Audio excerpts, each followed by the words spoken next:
Welcome to this show of Rafael Canogar. In fact, it was his 90th birthday a few weeks ago, and sadly he couldn't come to the opening because he was over partying in Madrid for his 90th birthday, where there were a number of celebrations. But hopefully he will come to see the show, and so we'll have a finissage for him.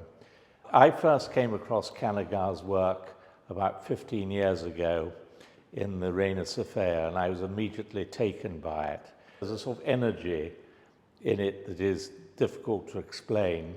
He was really part of the informal group, founded the El Paso group with a number of artists like Saura, Millares, Fato, and so I decided to start trying to concentrate on Canogar's work alone.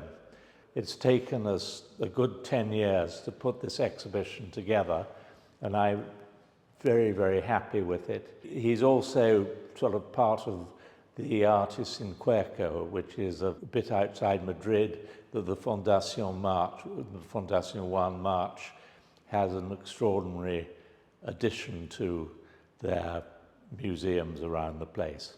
One of his problems was that he painted with his hands a lot, and this caused his hands got very damaged with the turpentine and the oil and thing, so he had to wear gloves for a bit.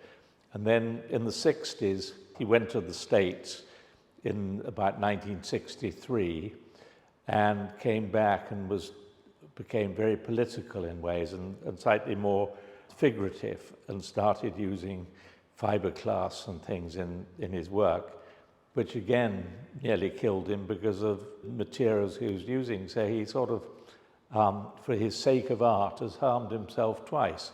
But thank goodness he survived, and he's alive and kicking at 90 and still working. You know, one sort of forgets what energy is in painting. But this lot, it starts over here.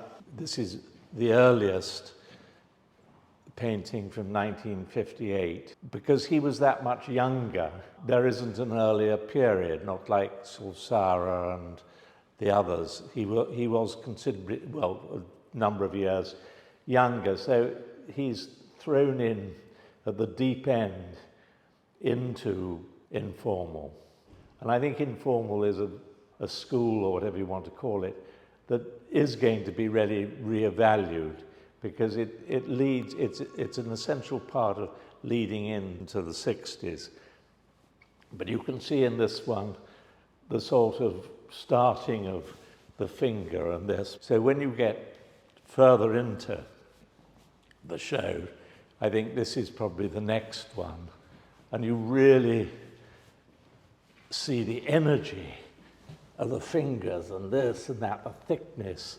And you know, you at first think that they're just black and white, but then there's suddenly little shots of colour coming in, and maybe the subject matter is a little subjective, but one doesn't really, you can make up your own mind what what they're about.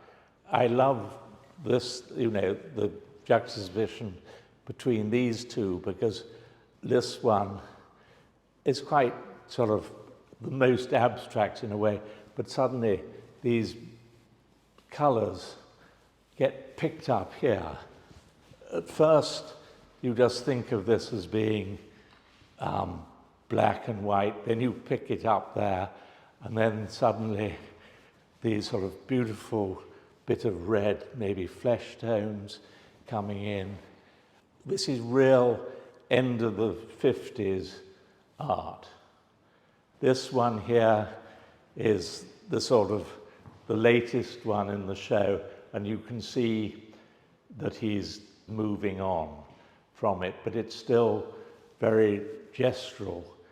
Soon after that, he goes to America, and he was there at the time of the Kennedy assassination, and there's a marvelous painting of a portrait of Kennedy with him being shot there, and then to the left you have the space program, as it were, on the bottom, the Bay of Pigs. So he's really, and this was painted in 1963, so Kennedy was killed in November 63, so this painting was done almost immediately afterwards, so it was within a week or two of the assassination.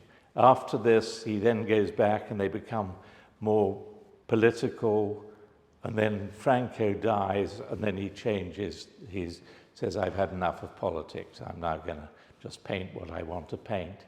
But, you know, you just got to look at into these, and, you know, again, there's just little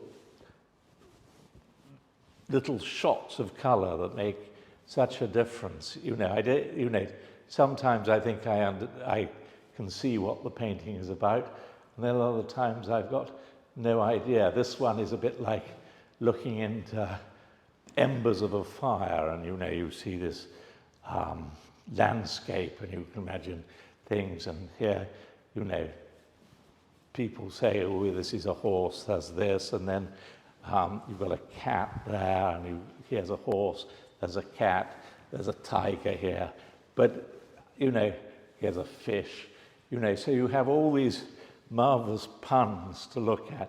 The paintings just don't bore you. You're drawn into them. The excitement, I think, is so obvious in them. You know, you think this is the end of abstract expressionism in America, and you can see, you know, in a way how de Kooning really got in and broke. You know, when he got really excited, you had the charcoal broken into the oil. You got that energy in these paintings. I just think they're extraordinary, and we will have one at Art Basel, but I just hope you will have a chance to see it, because it's a show that I wanted to do for years, and then we realized we had enough to hang in here, and it was his 90th birthday, so it made a perfect pairing. But you see here, these little sparkles of color coming out of it, and, you know, you can imagine. So this is a sort of Spanish charraga. He used his hands rather than his feet, but it's so exciting and so visually pleasing. So I hope you all have a managed to come and see it. Thank you.